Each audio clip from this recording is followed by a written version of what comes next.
Hello, ladies and gentlemen, and welcome back into another edition of Keytime Sports. Please like, comment, share, subscribe to Keytime Sports right here on YouTube, Key City Sports on Instagram, and the Key on Millions.co. Here is my media feed. Here's my media feed. Here is my profile so that you will know it's me. And here is our merchandise on Millions.co.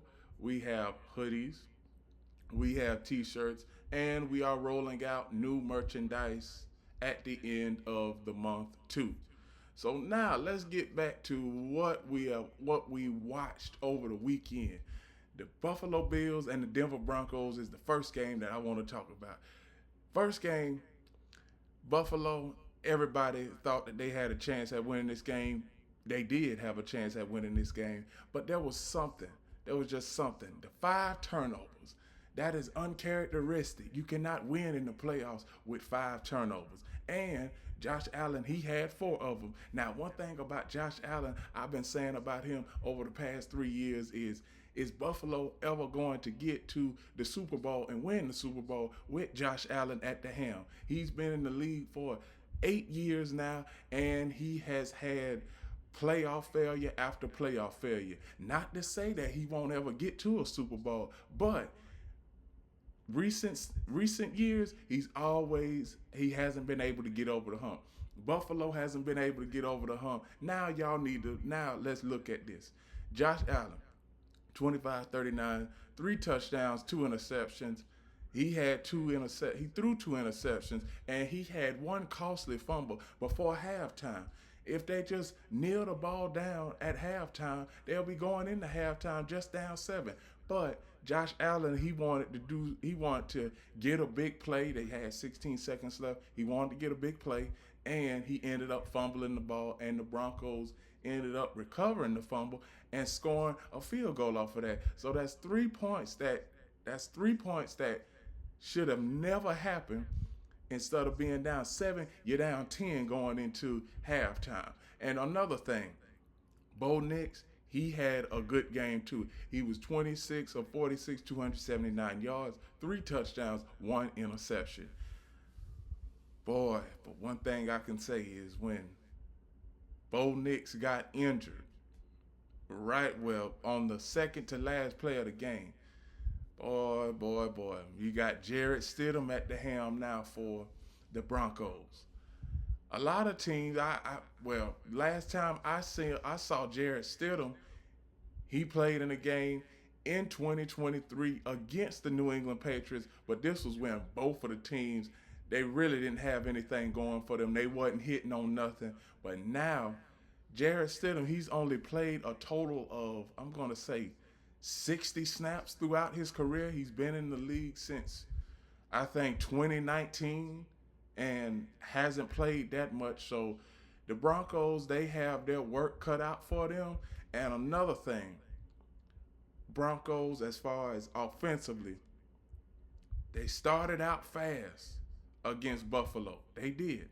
Can they start off fast against New England? I believe if the Broncos can get up by maybe 10 to 14 points, a couple scores, and possibly they are able to play good ball control and run the ball, the Broncos may have a chance at winning over the Patriots. But as far as the Buffalo Bills, this is the 7th time in the last 8 years that you have been in the playoffs, and every year you've gone on to lose in the playoffs. So, is Buffalo a snake-bitten franchise? I don't know if they are or not.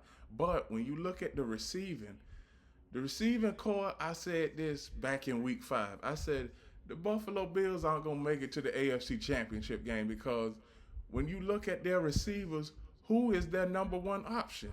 You see this: Dalton Kincaid, Khalil Shakir, Ray Davis, Dawson Knox, James Cook, Brandon Cooks. Well, Brandon Cooks, he came in at the tail end of the season. Then you have Keon Coleman. Keon Coleman, he only had 1 catch for 10 yards. But one thing about the Buffalo Bills, they need to have more They need to have more of an offensive arsenal at wide receiver. You can't just have one or two guys at wide receiver, then have your leading tight end as your leading receiver. Because that is not going to work, and it didn't work, and that's one of the reasons why they are at home right now. They are at home. And another thing, when we get to team statistics and when I get to the third down conversions in this game, Buffalo, they were 10 or 15 on third down. Great. Broncos, 8 or 16 on third down. That's 50%. So each one of these teams, they had a good conversion rate on third down. That's why this game was so high scoring. And every time that I looked at this game, I was on pins and needles, and everybody that was watching this game was on pins and needles. It was one play where it was third down, and I thought that the Broncos had Josh Allen for a sack, but Josh Allen fought his way out of there, threw the ball down the field for a 18-yard completion. It was kind of like almost the same play that he did versus the Jaguars the week prior. But there was some critical plays in this game that happened. I'm going to show y'all a few clips so y'all will know what I'm talking about. Now see this. This is what I'm about to tell you all. When the Broncos were down by 4 points and it was just 4 minutes left, I said the Broncos, they needed to go down and score. And first play, Bo Nix back to pass. He gets out of there. He throws it to his wide receiver, Courtland Sutton. Now, Courtland Sutton, he didn't have a big game, but he made timely plays when he needed to. Here it is, 3rd and 11. 3rd and 11. So this is a 7-man front. Nix back to pass. He throws it to Sutton again for a 18-yard gain. So he didn't have a good game. Courtland Sutton didn't have a big game, but he came up clutch when he needed to. And this is the play right here where when it was third down, I was just saying, okay, go and get the first down. And he got the first down. Now, this is under a minute left. Under a minute left, Bo Nix back to pass. And we see him throw for Marvin Mims Jr. Now, this was a great, great catch. At first, I thought that he didn't have the ball and he didn't score a touchdown. But as you start to look at it, and as they were doing replays of it, you can see right here, he catches the ball, no ball movement, so that's a good touchdown. And as we get back to after they had scored, you see Josh Allen, 50 seconds left. Now, as I'm looking at this, I'm saying, get him. I'm saying that's what I was saying. I'm like, get him. Because if they would have got Josh Allen there, then none of this would have happened. You would have had a sack and they would have had to regroup. But as you can see, now this was a trick play. This was by design, and I was surprised that they would do this. But Buffalo, they ended up getting a field goal. Now, if Josh Allen would have threw the ball with a little bit more velocity, Buffalo would have probably won that game off of the Dawson Knox touchdown.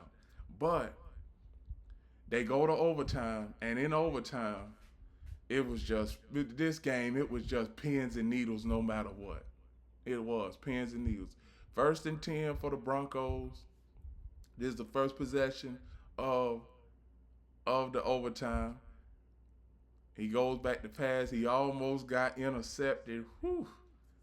I was saying to myself, I'm like, I hope that the Broncos find a way to get this game. There's Courtland Sutton again for, well, it was not a catch, but from the way it looked live, it looked like it was a catch.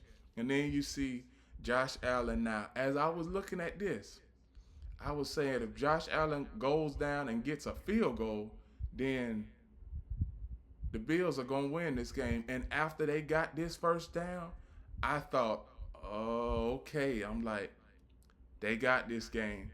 But then we get to this play right here where Josh Allen throws it, and it was caught. It looked like it was caught, but then going down to the ground, the guy intercepted it for Denver. Now, as I'm looking at this, everybody was saying, hold on, I'm going to stop it right there. Now, this play right here, everybody was saying that somebody needed to challenge it. And I believe somebody did need to challenge that because that play was so critical in the game. This was pretty much the play where all the momentum switched back over to the Denver Broncos. And it seemed like Buffalo could never recover from this. And I'm going to show this play again. Wide down the field, interception. Wide receiver caught it going to the ground. He lost it. So Denver gets the ball back. And with under 8 minutes left, this is where the game started to go the Denver Broncos' way. Bo Nix back to pass. He gets a first down, gets a whole lot more to the 47-yard line. Wow, that was supposed to be just a 2-yard loss, and it ended up being a 17-yard gain. Bo Nix to Cortland Sutton, there's a flag. Now, everybody was saying that this was a debatable flag. If that was me, I would have just, oh yeah, he had him on the arm, so that was justified because he had him on the arm. He had him on the arm, so that was justified. So now we get to the next play of the game, and as we can see, this play right here, it was a flag. So we go back to this play, and I'm gonna rewind back to this play because as this play was developing, we can see where Bo Nix throws it, and the defender already knows he's beat. He's just trying to come back and make a play on the ball. So for this flag, I really wouldn't have wanted to see this flag because the guy he is just trying to make a play on the ball. And this was basically game over afterwards. This was game over afterwards because the Broncos didn't really run another play. And as we all see, they kick the field goal, they win the game, and the Buffalo Bills are going back home without a playoff win or a chance to go to the Super Bowl. Now, the Patriots are the favorite in the AFC Championship game. And the reason why I say that is because quarterback play. You got Drake May. He didn't look all that great yesterday, but he's better than Jarrett Stidham because Jarrett Stidham, he's only been playing in mop-up duty. Okay? So I know that the Broncos, they are going to have some adversity over these next few days when it comes to getting a game plan ready for Jarrett Stidham at QB. I already know that. Now, the New England Patriots, what they have to do is they scored. They scored plenty of points yesterday. But can they do that effectively against another good defense? Because we all know the Texans are a good defense, but the Texans, they just didn't have enough offense. So I'm going to get into the Texans a little bit later on in the show. But as of right now, the next game I'm going to cover, I'm not going to do any highlight clips from this game because I try to keep everything PG on here. But one thing I am going to say, this was basically an ass cutting here. This was belt to ass, everything you want to say. This is exactly what the 49ers and Seahawks was. Because as you can see, Brock Purdy, he had a tough night all night. He was 15 of 27, 140 yards, 0 touchdowns, 1 interception. Sam Darnold, he did not do Nothing. Nothing. 12 of 17, 124 yards, one touchdown, one interception. And as you can see, the rushing attack for this game, Kenneth Walker III, he had over 116 yards. Rashid Shaheed, he had 27. Zach Charnabonnet had 20. Vallis Jones Jr. had 10. AJ Barner, 2. And as we get to how where all of these points came from, the 49ers, they kept going for it on fourth down in this game. And I'm going to show y'all the team statistics when it comes to the fourth down category. Fourth down, 49ers was 0 of 3 on fourth down. Now, the Saints, the Seahawks did not attempt a fourth down at all. The third down efficiency, 6 of 12 for the 49ers. But they never had any big plays in this game. The 49ers' longest play was 18 yards in this game. 18 yards. And before you could get your chips and wings, they were already down 7-0 because on the opening kickoff, Rashid Shaheed took it back for a 97-yard touchdown. So, this was never a close game no matter what. Despite what you see when it comes to these statistics, you see where the time of possession was 28 minutes for the 49ers and the Seahawks had 31 minutes. But this was a blowout no matter what, because these statistics, they are misleading. When you look at these statistics, you see total plays 60 to 52. You think that this was a close game, but as you see the score, it was 41 to 6. So the Seattle Seahawks are going to be going to the NFC Championship game, and they will be facing the Los Angeles Rams this coming Sunday. But that is for another day. And I am not going to give my prediction for the NFC or the AFC Championship game until later on in the week. The next game I am going to cover. Now that was quick. The next game I am going to cover is the Houston Texans and the New England Patriots. Now, New England Patriots in this game, they scored 28 points. Drake May, he was 16 to 27, 179 yards, 3 touchdowns, 1 interception. C.J. Stroud, 20 of 47, 212 yards, 1 touchdown, 4 interceptions. That he looked bad. He looked bad all throughout this game. He was under pressure, under duress. The offensive line, they were not able to keep him upright.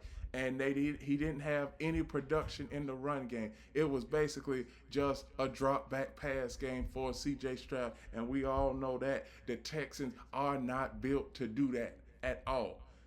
As we can see, I'm surprised that the Texans didn't go for it more on fourth down like they did. Third down efficiency for the Texans, they were 7 of 17. Third down efficiency for the Patriots, they were 3 of 14. But they had short fields. They did. They had short fields and 5 turnovers in the game. The defense for the Patriots had 5 turnovers in the game.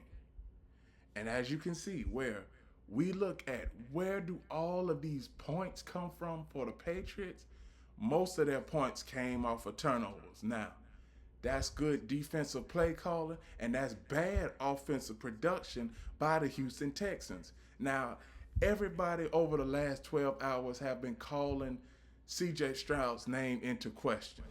Is he the long-term? Is he good for the Houston Texans long-term?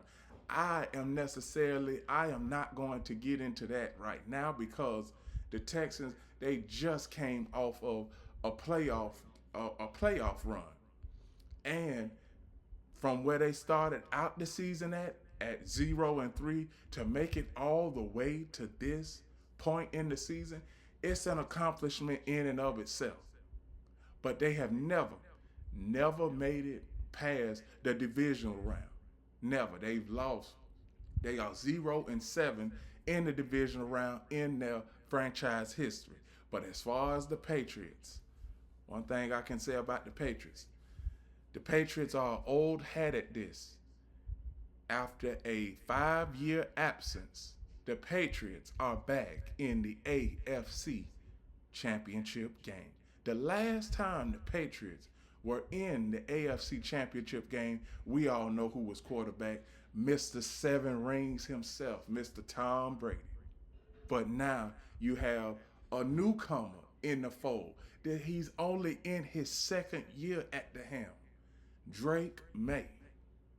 We got Drake May and we got Jarrett Stidham for the AFC Championship game. The last time the Patriots and the Broncos played for the AFC Championship game, it was Tom Brady versus Peyton Manning, and we all know that Peyton Manning edged out Tom Brady with their last matchup. That was the final matchup ever in the Tom Brady, Peyton Manning era of football.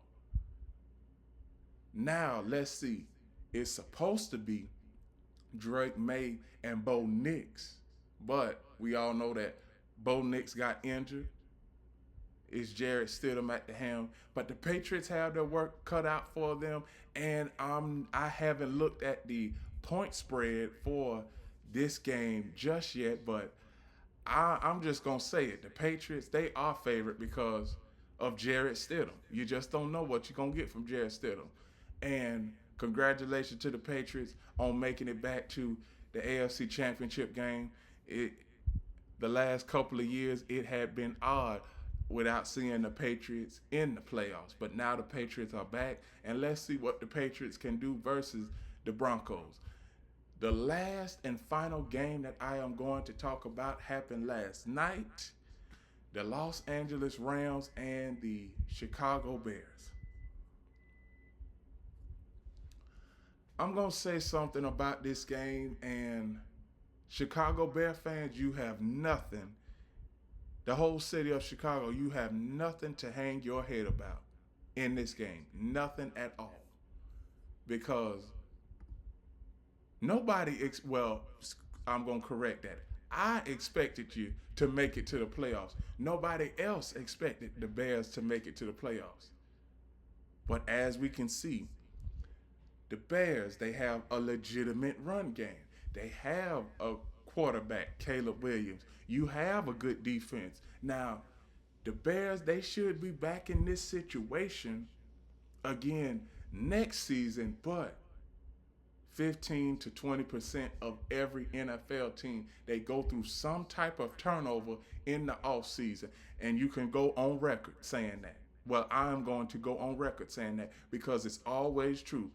A quarter of the coaches change in the NFL, and 15 to 20% of every NFL team as far as player personnel changes over the offseason. But one thing that I can say about the Bears, situational football. They have got to work on situational football. The Bears got to work on situational football. The Jaguars got to work on situational football. Those are two of the youngest teams in the NFL, and they've got to work on situational football if they want to be back on this stage year in and year out. For the Rams, and they have an experienced group. The Rams, they won the Super Bowl 4 years ago. They have a chance to get back to the Super Bowl this time around. They are facing the Seahawks. One thing I can say about the Seahawks, they don't have any way to cover Puka Nacua. And Devontae Adams, he is already a X factor in and of itself because Matthew Stafford, he hasn't gone to him much in the playoffs. Now, he went to him 3 times last night in a critical possession to where they won the game. But as we can see, Matthew Stafford, 20 of 42, 258 yards, 0 touchdowns, 0 interceptions. Caleb Williams, 23 of 42, 257 yards, 2 touchdowns, 3 interceptions. Los Angeles had cracked over 100 yards, 111. The Bears cracked 160. So it's all good. It's all good. The Bears. This is the first time in a long time where I can say the Bears are a formidable playoff foe. Because all throughout my lifetime, and I'm just gonna say this, I'm turning 25 today, so it's been, I'm gonna say it's been a good 25 years where I've seen the Bears not be relevant, but now the Bears are back to relevancy, America. And I'm willing to say that. The Bears are back to relevancy. The Patriots are back to relevancy. I said that the Bears and the Patriots would make it to the playoffs before the season started, and everybody thought that I didn't know what I was talking about. But I keep on telling y'all, credibility, my credibility is improving by the day, by the week, by the month, and by the year. So now, final few things I'm going to say about the NFL divisional round playoff matchups. They all were very entertaining between the Broncos and Bills, from to the Rams and the Bears. They were all entertaining. You are all, well, excuse me. Three of the four games were entertaining. Seattle, it was just a blowout from the start. But every other game, it had you on pins and needles, and that's what we want as NFL spectators and NFL fans, and just people, sports fans in general. They want good quality play. They want a tight knit matchup. They don't want to see a blowout. Now, nobody, and I'm pretty sure nobody made money from the blowout in Seattle. But we all watched the game because we knew that we were going to have to cover the game no matter what. So there are a few plays that I want to show you all when it comes to the Rams. Now, Chicago, I get back to what I'm saying with Chicago. Chicago, they are a team that is on the rise. I am going to tell you, because this play, this was this was first and 10, okay? First and 10, you get down there inside the 20, and then all of a sudden, here comes first and 10 again. You're at the 20. You get down there to first down.